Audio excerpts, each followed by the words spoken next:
Voilà, le blockbuster du mois de décembre, c'est l'Expo Pompéi à la Bourse. Bonsoir Henri Dupuis. Bonsoir. Alors c'est vous qui avez conçu notamment le parcours de cette Oui. exposition.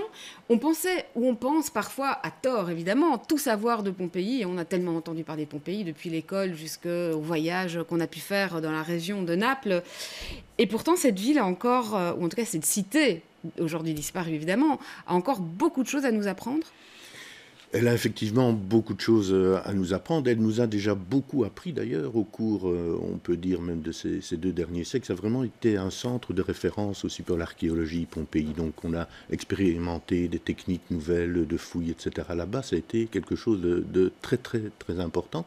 Et elle a encore beaucoup à nous apprendre. Et je pense notamment, j'espère, au travers de cette exposition, pour une raison un peu assez simple. 2 mots d'histoire, c'est-à-dire que l'éruption du Vésuve a eu lieu en 79 après Jésus-Christ, mais 17 ans avant, en l'an 62, Pompéi avait été pratiquement détruite déjà par un tremblement de terre. Et alors, ce que le Vésuve a détruit, en fait, c'est une ville en reconstruction. Et ça, c'est quelque chose d'absolument inouï, magnifique, et qui nous apprend énormément parce que tout d'un coup, tous ces gens qui étaient au travail, ces artisans, ces techniciens, ces architectes, les ingénieurs, etc., mais ils ont été figés.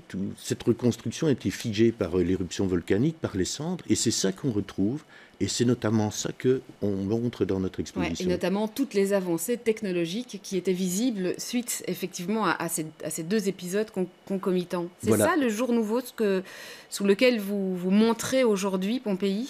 C'est effectivement une des trames, si vous voulez, de cette exposition, c'est de montrer une ville au travail, je vais dire. Donc on montre vraiment par les objets, par ce qu'ils ont produit, ce que les artisans faisaient, comment ils travaillaient, tous les métaux, différents matériaux, etc.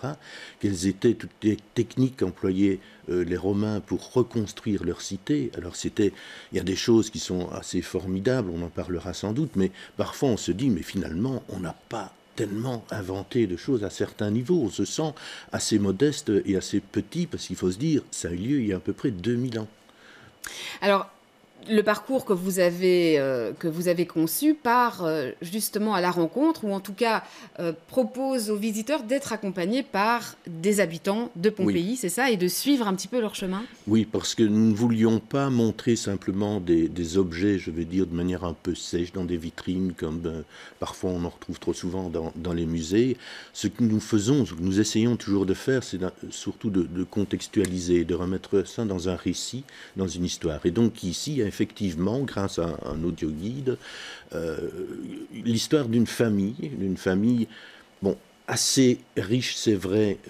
Pourquoi? Parce qu'il nous fallait un point d'entrée, et comme la ville avait été détruite, c'est vrai que les patriciens, les citoyens donnaient beaucoup de leur personne pour reconstruire cette cité. Donc on a suivi une trame tout à fait historique et correcte au niveau historique, ça on peut vous l'assurer, tout ça a été bien contrôlé, mais c'est une histoire fictive quand même, et donc cette famille, malheureusement, eh ben, elle va périr dans la catastrophe, à l'exception de celui qui raconte l'histoire, qui est le plus jeune enfant de la famille. Alors, effectivement, hein, vous le disiez, et c'est ça l'image qu'on garde de Pompéi, évidemment, ces corps pétrifiés et figés dans la cendre. Et ça permet de montrer effectivement une ville en pleine activité. Oui, et ça permet aussi de faire le lien, si vous voulez, entre ces gens-là et nous aujourd'hui. C'est un peu comme ça aussi qu'on les présente, parce qu'il y a des moulages de corps qui sont effectivement présents dans l'exposition. Et je crois que c'est un moment assez fort, qui est chargé d'émotion, que de voir ces gens-là. Et on les a présentés en reprenant des visages aussi de ces gens-là de fresques, parce que les maisons, il y a beaucoup de fresques, et les familles souvent se faisaient peindre, portraiturer dans leur maison. Donc on a repris ces fresques, et puis petit à petit on les a transformées en visages de Pompéiens d'aujourd'hui.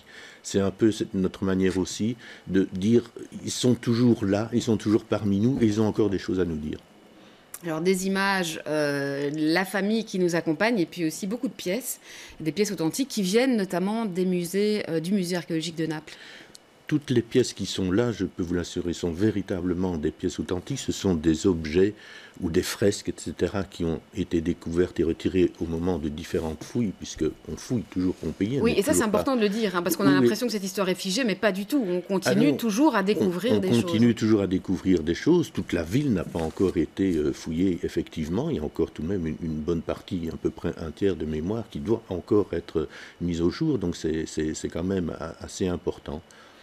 Eh bien, voilà, cette exposition qui est à voir, on a le temps, hein, parce qu'elle est à voir jusqu'au 15 avril, on a le temps de la voir en tout cas en profondeur. Merci d'être venu nous en parler, Henri Dupuis. C'est la fin de cette émission. Je vous souhaite à toutes et à tous de passer un excellent week-end et je vous attends à la même place dès mardi prochain.